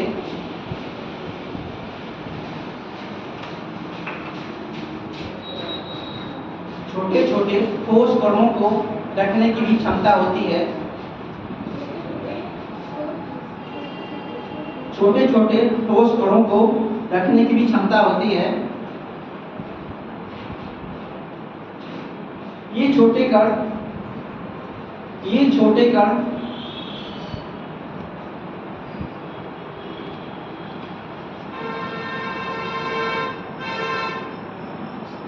समुद्री कण या नमक, समुद्री नमक या कण, महीन मिट्टी, धुएं, महीन मिट्टी, धुएं,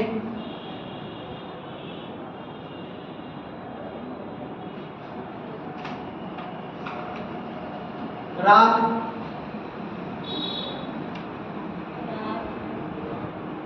तथा उल्काओं के टूटे हुए टुकड़े से निकले हुए कण होते हैं। उल्काओं के टूटे हुए टुकड़ों से निकले हुए छोटे छोटे कण होते हैं।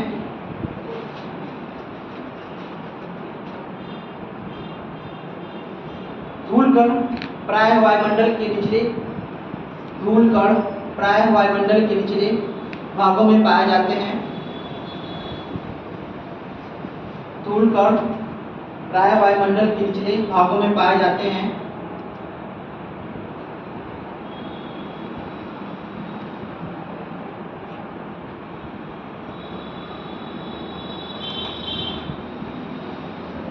धूल और नमक के कण, धूल और नमक के कण,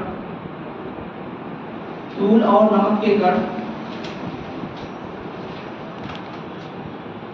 आर्द्रताग्राही केंद्र की तरह कार्य करते हैं। आर्द्रताग्राही केंद्र की तरह कार्य करते हैं। आर्द्रताग्राही केंद्र क्या होता है? ऐसा कोई कर तरफ आर्द्रता अवशोषित हो चलने का। हाँ, यानी ऐसा वो प्लेटफॉर्म होता है, ठीक है, जहाँ पर जल मतलब वो जो उसमें वाष्प होती है वायु में, वो उसके किनारे चारों तरफ क्या करती है, वो उस पर बैठती है और संघनन की क्रिया प्रारंभ होती है, ठीक है, जहाँ पर वो जल के कण के रूप में परिवर्तित होते हैं, ठीक है। डी पॉइंट उसांक बिंदु, ठीक है, ये जब वो आएगा उस टाइम बताया जाएगा। हिमांक बिंदु, उसांक बिंदु, सब चीजें उस टाइम होंगी। तो आर्द्रताग्राही कण के रूप में कार्य करते हैं, जिसके चारों ओर जलवाष्प संघनित होकर, जिसके चारों ओर जलवाष्प संघनित होकर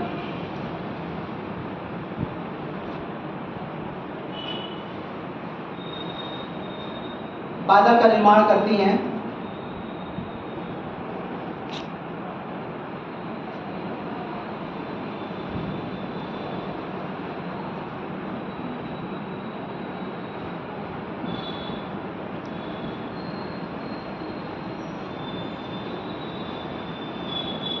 सूर्य से आने वाली किरणों का प्रकीर्णन, सूर्य से आने वाली किरणों का प्रकीर्णन इन्हीं कणों के द्वारा होता है।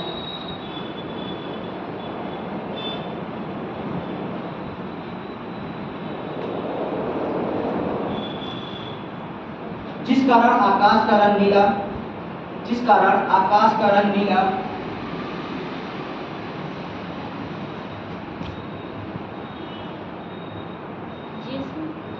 कारण आकाश का रंग नीला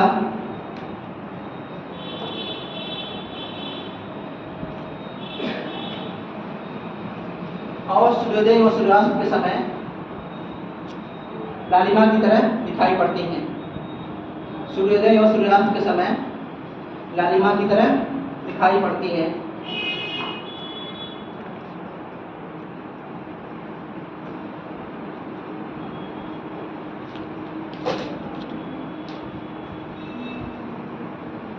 ठीक है, इसके अलावा भी और भी बहुत सारी गैसें हैं, ठीक है, छोटी मोटी और भी थोड़ी, जिनकी मात्रा कम है, जो वायुमंडल का मिश्रण बनाती हैं, ठीक है। इस पर हम लोग क्या देखेंगे? लेयर, मतलब पहला क्या है? क्षोमंडल, फिर क्षोभ सीमा, फिर समताप मंडल, फिर समताप सीमा, मध्यमंडल, मध्य सीमा, फिर इसके बाद आपका अयन मंडल, फिर उसके बाद वायुमंडल, ठीक है, ये हो गया। और मैंने बताया था आपको अयन मंडल और वायुमंडल मिलाकर क्या करते हैं हम लोग? तापमंडल कहते हैं, ठीक है। तो लिखिए पहला क्षोभमंडल, क्षोभमंडल,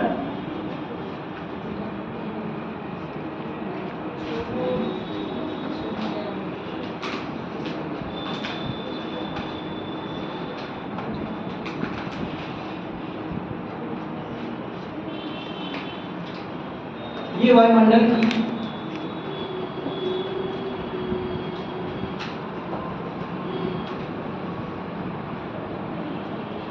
सबसे निचली परत होती है। ये वायुमंडल की सबसे निचली परत होती है।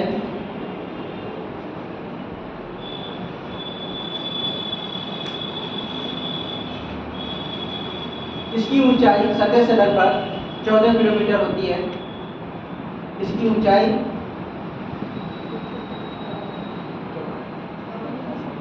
क्या होता है कि नहीं?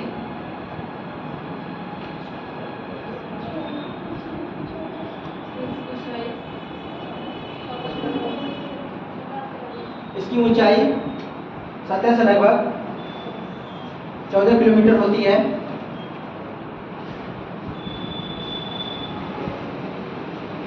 वायुमंडल की सभी घटनाएं, वायुमंडल की सभी घटनाएं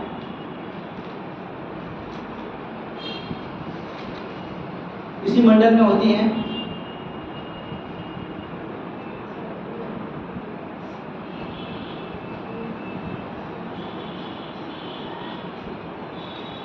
इस मंडल में ऊंचाई के साथ तापमान में कमी आती है। इस मंडल में ऊंचाई के साथ तापमान में कमी आती है।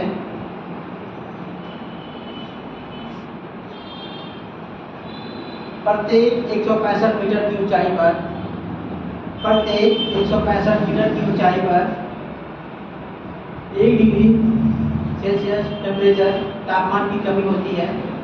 1 डिग्री तापमान की कमी होती है।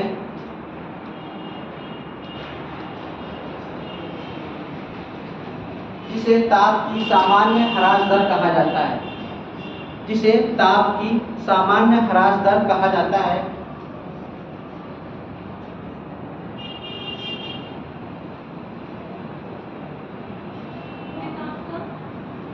ताप की सामान्य ह्रास दर कहा जाता है। अच्छा, पृथ्वी के जब नीचे हम जाते हैं तो टेम्परेचर क्या होता है? कितने मीटर पर?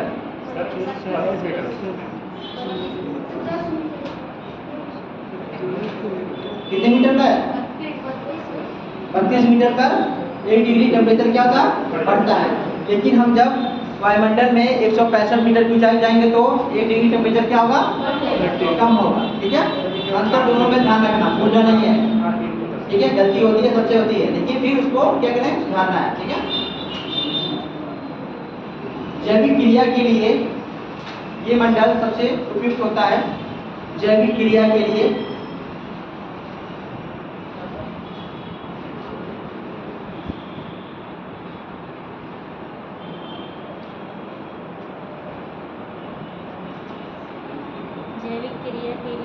ये मंडल सबसे उपयुक्त होता है।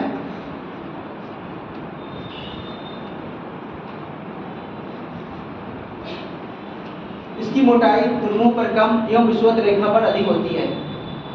इसकी मोटाई ध्रुवों पर कम एवं विषुवत रेखा पर अधिक होती है।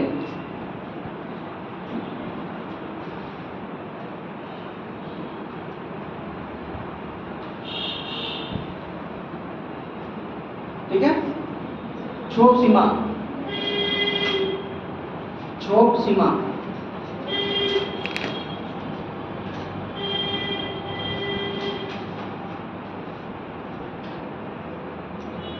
ये क्षोभ मंडल एवं संताप मंडल को अलग करने वाली ये क्षोभ मंडल एवं संताप मंडल को अलग करने वाली सीमा होती है।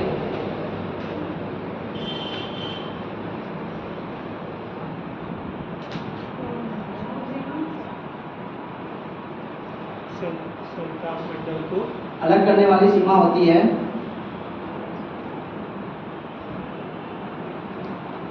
इसकी निचली सीमा पर जेट पवनें चलती हैं। इसकी निचली सीमा पर जेट पवनें चलती हैं।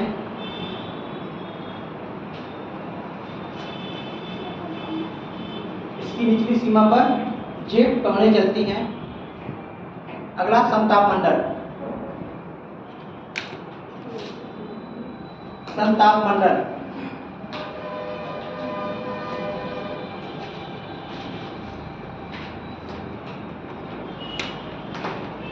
संताप मंडल में इसकी ऊंचाई लगभग 50 किलोमीटर होती है। इसकी ऊंचाई लगभग 50 किलोमीटर होती है।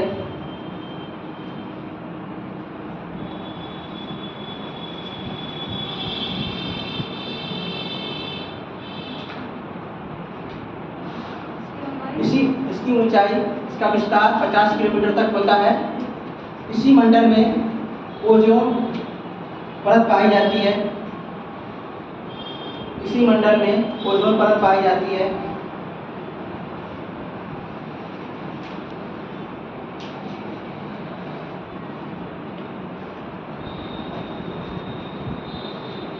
इस मंडल के निचले भाग में निचली परत में लगभग 20 किलोमीटर तक तापमान में कोई परिवर्तन नहीं होता है। निचले परत में लगभग 20 किलोमीटर तक तापमान में कोई परिवर्तन नहीं होता है।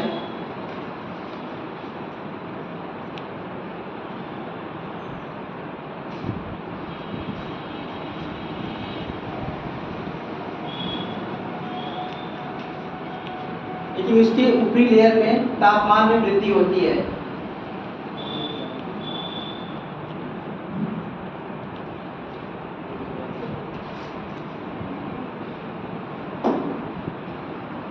समताप मंडल में ही वायुमान एवं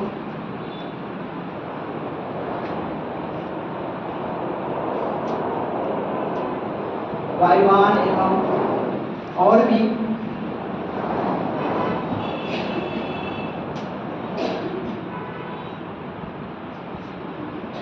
वायु क्षेत्र के जो भी वाहन है, ये इसके लिए उड़ाने के लिए सबसे अच्छा मंडल माना जाता है। वाहनों के लिए सबसे अच्छा मंडल माना जाता है।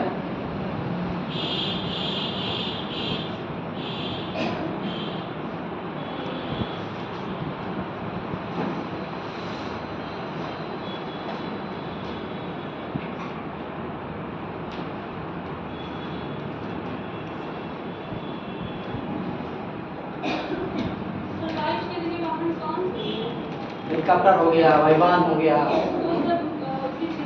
हाँ बस ज़्यादातर उसी में जेट हो गया, ठीक है। क्या करते हैं उसी में वो उड़ाने के लिए, क्योंकि वहाँ पर क्या टेम्परेचर क्या है, कांस्टेंट भी है और ऊपर से कोई मौसमी घटना नहीं घटती है, तो ज़्यादातर वो माना जाता है अच्छा, यानी उस लेयर को बढ़िया माना जाता है। जरूरी नहीं कि उसी में ही उड़ाया जाता है, उड़ाते तो नीचे भी हैं और घटनाएं भी क्या होती हैं, घटती भी हैं। अभी कैसा हुआ, अभी ईरान के राष्ट्रपति का क्या हुआ, क्रैश हो गया था। अभी हमारे कुछ दिन पहले हमारे जो वो थे सीडीएस, क्या थे वो, उनका भी तमिलनाडु में क्या हुआ था, क्रैश हुआ था। तो चीज़ें, हाँ, तो ऐसा नहीं है कि वो कहा जाता है उस लेयर में उड़ाने के लिए बहुत अच्छा माना जाता है, लेकिन लोग नीचे भी हेलीकॉप्टर करके नीचे उड़ाते हैं, ठीक है। तो ओजोन मंडल लिखा है, हाँ जी,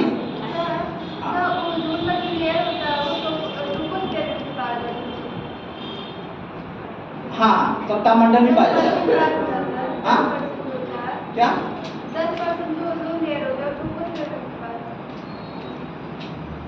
देखिए इसका जो नीचे वाला लेयर मैंने क्या लिखा है, इसके नीचे वाले लेयर में लगभग 20 किलोमीटर में क्या होता है, टेम्परेचर क्या होता है, कांस्टेंट होता है।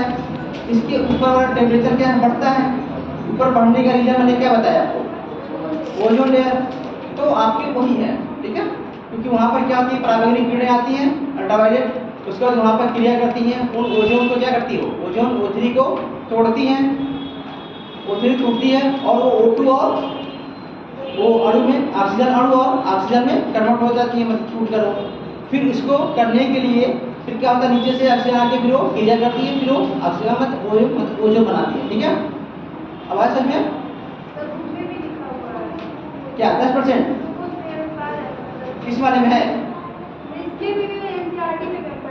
कितना परसेंट नीचे वाले में, हाँ तो लगभग हो सकता है, ठीक है, 10% हो सकता है, लेकिन ज़्यादातर आपको क्या करना है 15 से, मैंने देखिए बताइए हम क्या बताया आपको, हमने कहा कि क्षोभमंडल की सीमा का विस्तार क्या बताया मैंने, ध्रुवों पर कम होता है और भूमध्य रेखा पर क्या होता है, अधिक होता है। हमने कहा कि ध्रुवों पर 8 किलोमीटर होता है और भूमध्य रेखा पर क्या होता है आपका 18 किलोमीटर पहुंच जाता है।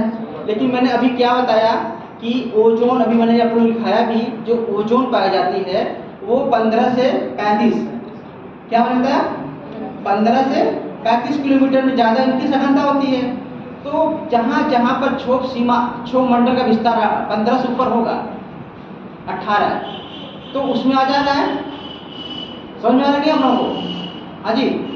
जहाँ जहाँ पर क्षोभ मंडल का विस्तार 15 से ऊपर हो रहा है, तो वहाँ पर क्या होगी, वो ओजोन लेयर उसके अंदर आ जाएगी, आएगी नहीं आएगी, नहीं समझ में आ रहा है, हाँ जी समझ में आ रहा है। मैंने ओजोन मंडल में क्या, ओजोन में क्या लिखा था आप लोग, पन्ना पलटिए थोड़ा सा, पीछे पन्ना पलटिए। देखिए कुछ चीज़ों को समझने के लिए बहुत ज़रूरी होता है, कुछ चीज़ें किताब में लिख गई हैं, उनको रट लेने से तो फिर वो दिक्कत होगी, कोई कहेगा एक्सप्लेन करिए तो आप लोग नहीं कर पाएंगे, इसलिए समझना बहुत ज़रूरी है। उन्होंने कहा 10%, किताब में लिखा ना, क्या लिखा, 10% क्षोभ मंडल में पाई जाती है। तो क्या है आपका, हमने क्या बोला आपको, कि जो क्षोभ मंडल है वो ध्रुवों पर उनकी जो ऊंचाई क्या होती है? कहाँ खोई हैं आप? ठीक है, ध्रुवों पर उनकी ऊंचाई कम होती है, लगभग 8 किलोमीटर। देखिए भूमध्य रेखा पर इनकी ऊंचाई कभी कभी 18 तक पहुंच जाती है, कभी 17 पहुंच जाती है। ठीक है, जब विषुवत रेखा पर ये उनकी ऊंचाई ज़्यादा हो जाती है तो हमने बताया था जो आपका समताप मंडल है जिसमें ओजोन लेयर है उसकी सघनता सर्वाधिक 15 से 35 किलोमीटर। कितना? 15 से 35। तो नीचे से लेंगे ऊपर तक तो 18 मान रहे हैं विषुवत रेखा पर। ठीक है, और वहाँ पर वो 15 है तो वहाँ 3% जो 3 नंबर का है तो वो आ रहा है ना कुछ उसमें। ठीक है, तो इसीलिए उसमें उसको कर दिया गया है। ठीक है, अब समझ में आया? लेकिन ध्रुवों पर इसकी इसलिए एवरेज में अक्सर दिखाया जाता है 10 किलोमीटर, क्षोभमंडल की 10 किलोमीटर, उसका भी इसका भी सारा एवरेज में रख दिया जाता है। लेकिन फिर भी हमें क्या लिखना है? ध्रुवों पर इसकी ऊंचाई मतलब इसका विस्तार कम और भूमध्य रेखा पर इसका विस्तार अधिक होता है। इसीलिए वो जो 15 और 35 का जो कंसेप्ट है वो इसमें आ जाता है, वही 10% का है। ठीक है, ऐसा समझे आप? तो ओजोन मंडल लिखा जाए हाँ जी, जैसा कहीं है। चलिए ठीक है, देखिए आप लोग, ठीक है, हमारे लिखाने से नहीं है, उसको पढ़ने से, आपको समझने से, जितना कहें आप समझिए। लिखाने की किताबों में आपको भी सारी चीज़ें लिखी मिलेंगी। ठीक है, हमारा पढ़ाने का ये मतलब ये होता है कि आप समझ जाइए और उसको लिख लीजिए। नोट्स बहुत सारे मिलेंगे आपके, दृष्टि के मिल जाएंगे, बहुत सारे ढे के मिल जाएंगे, जीएस का मिल जाएगा। ठीक है, एएलएस का मिल जाएगा, बाजीराव रेड्डी का मिल जाएगा, बहुत सारे नोट्स मंगाएंगे, बहुत सारे इतने सारे नोट्स आएंगे। लेकिन उनको समझने की ज़रूरत है, आपको समझने की कोशिश करिए। ठीक है, गूगल पे सर्च करेंगे तमाम तरीके से मिल जाएंगे सारे। तो समझना अच्छी चीज़ है और उसको समझिए और बेहतर तरीके से उसको फिर अपने हैंड राइटिंग में लिखिए। कोई जल्दी ने जो बुक लिख दिया है सेम वही लिखना है हमें, लिखिए कि अच्छा वही नहीं, समझना है उसको अपने शब्दों में लिखना है विथ मैथ। चलिए लिखिए ओजोन मंडल।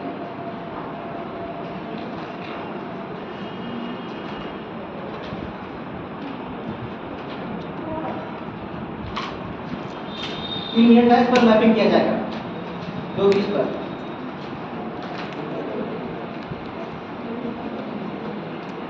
समताप मंडल के निचले भाग में, समताप मंडल के निचले भाग में 15 किलोमीटर,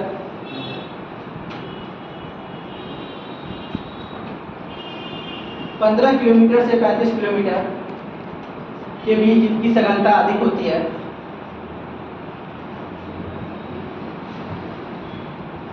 इनकी सघनता अधिक होती है।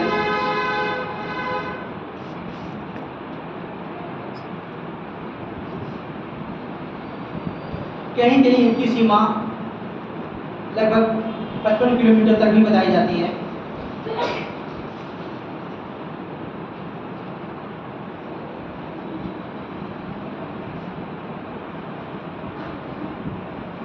ये गैस सूर्य से निकलने वाली पराबैंगनी किरणों को सोख लेती है।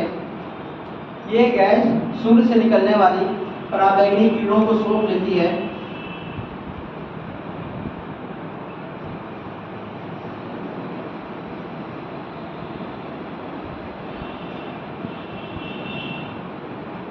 इसमें निहित ओजोन गैस, इसमें निहित ओजोन गैस पराबैंगनी किरणों से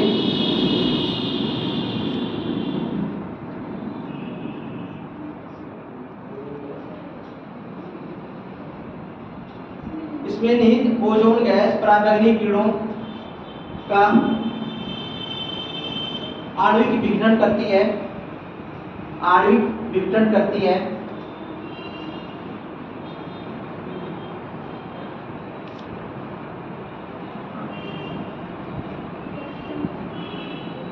जिससे इनकी शक्ति समाप्त हो जाती है, जिससे इनकी शक्ति समाप्त हो जाती है।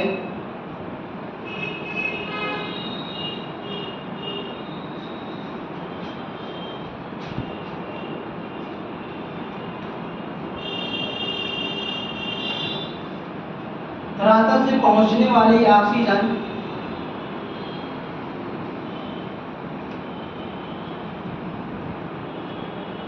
धरातल से पहुंचने वाली ऑक्सीजन परमाणु ऑक्सीजन से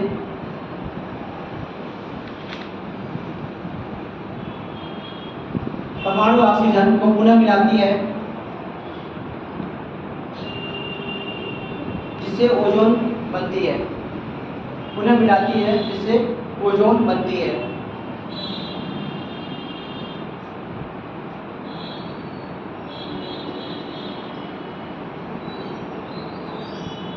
और ये प्रक्रिया निरंतर चलती रहती है। ये प्रक्रिया निरंतर चलती रहती है।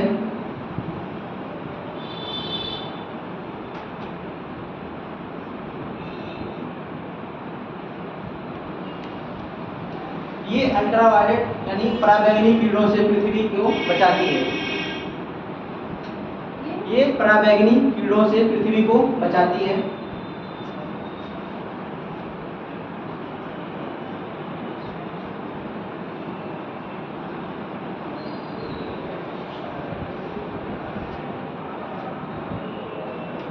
ठीक है, इसके बाद आपका मध्यमंडल है, फिर आपका आयन मंडल या वायुमंडल। ठीक है, ये आप लोग पढ़ कर आइएगा, कल फिनिश करेंगे। ठीक है, चलिए अब मैं भी करते हैं थोड़ा सा।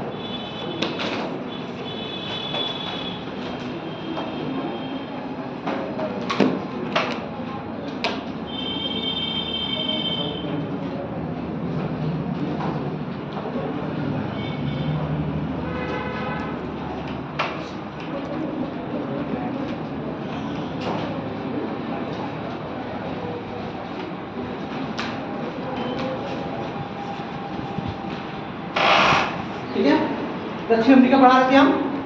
देखिए उसमें इताबीरा, इताबीरा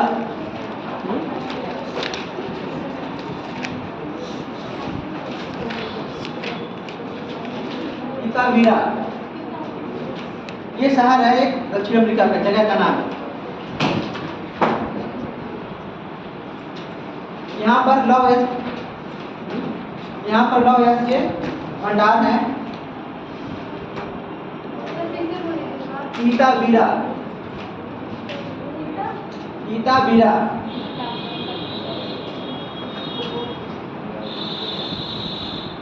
इताबीरा यहाँ लौह यश के भंडार स्थित है। अगला साओ पालो, साओ पालो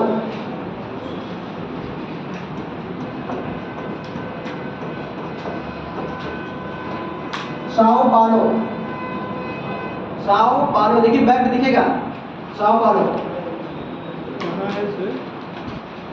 मैप में देखेंगे दिखेगा। हाँ, साओ पालो नहीं दिख रहा है? ब्राजील, दक्षिण अमेरिका, दक्षिण अमेरिका चल रहा ना।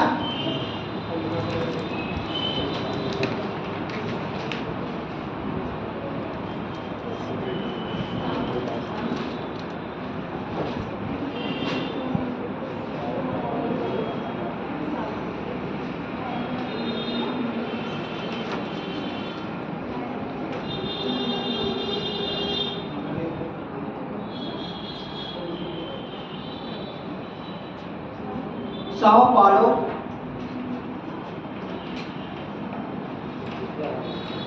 साओ पालो ये दक्षिणी गोलार्ध में स्थित, ये दक्षिणी गोलार्ध में स्थित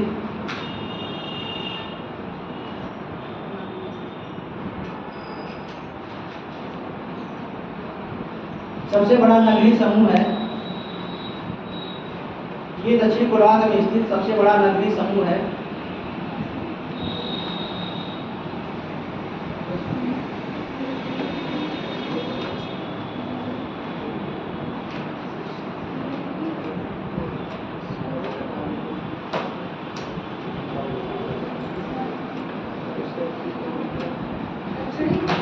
गोलार्ध में स्थित सबसे बड़ा नगरीय समूह है।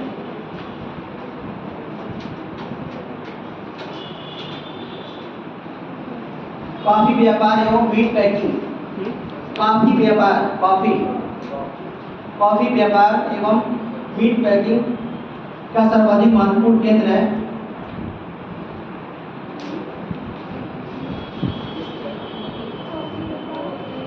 कॉफी व्यापार एवं मीट पैकिंग का प्रमुख केंद्र है।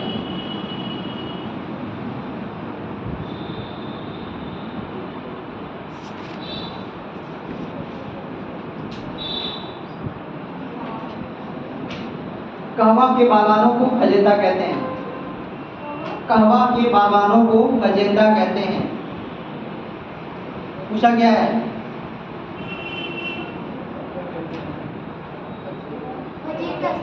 फजेंदा, फजेंदा, हाँ, बागानों को फजेंदा कहते हैं।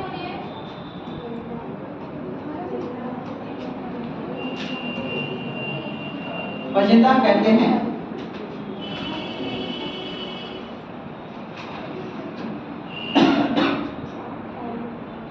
अगला सेंटोस, सेंटोस ये बंदरगाह है। दिखा सेंटोस?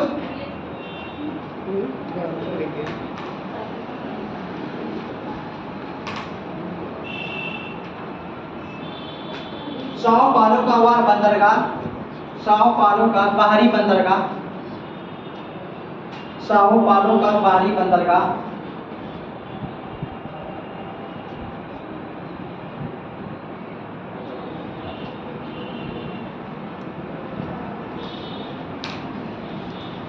जो कॉफी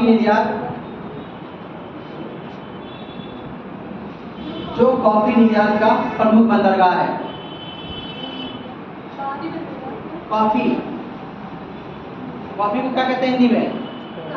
कहवा, ठीक है, हाँ, कहवा। इसे कहवा बंदरगाह भी कहते हैं, कहवा पत्तन, ठीक है। क्या कहते हैं? संतोष को कहवा पत्तन कहते हैं। क्या छूटा? कॉफी निर्यात का ज्यादा होता है, ठीक है। अगला लिखिए।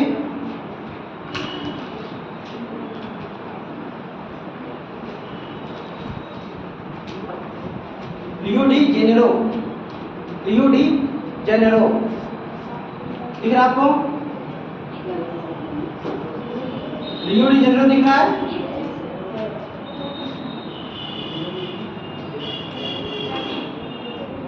ये एक महत्वपूर्ण पत्तन शहर, ये एक महत्वपूर्ण पत्तन शहर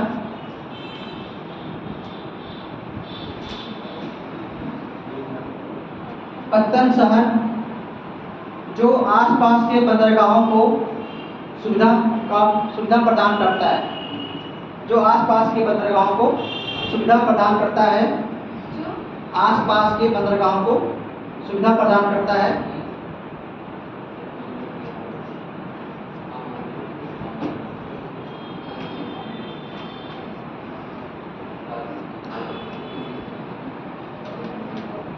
अगला बेलेम, बेलेम, बेलेम, बेलेम, हाँ,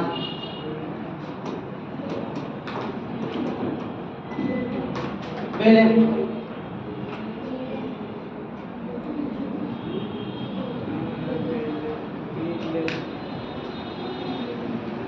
ये टोकांटिस नदी के मुहाने पर स्थित है। टोकांटिस नदी के मुहाने पर स्थित है। टोकांटिस नदी के मुहाने पर स्थित है।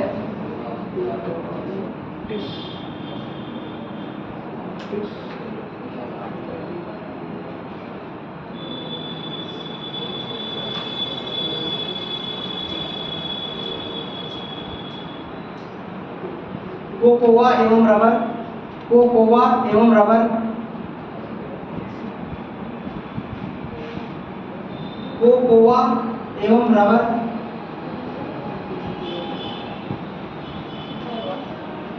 के निर्यात, कोकोआ एवं रबर के निर्यात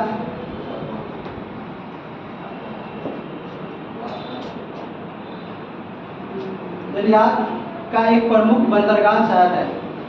निर्यात का एक प्रमुख बंदरगाह शहर है।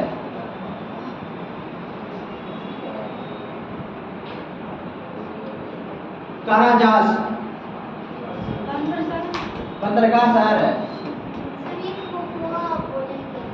कोकोआ ये भी है पेय पदार्थ है। ठीक है, ठीक है। काराजास, यहाँ पर लौ एस का खनन होता है। काराजास, यहाँ पर लौ एस का खनन होता है।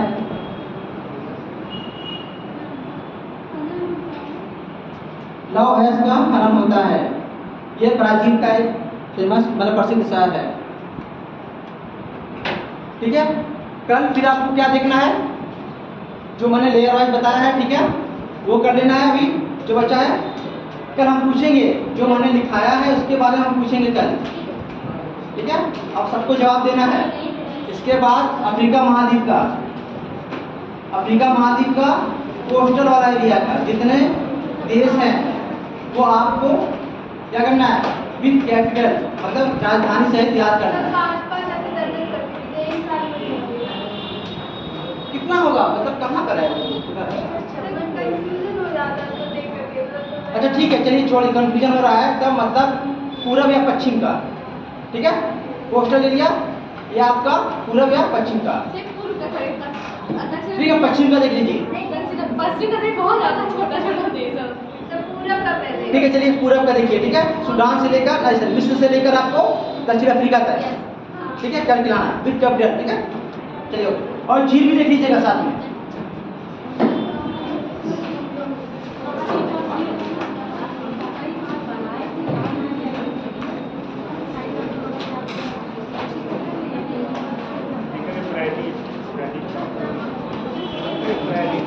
अरे फ्राइडे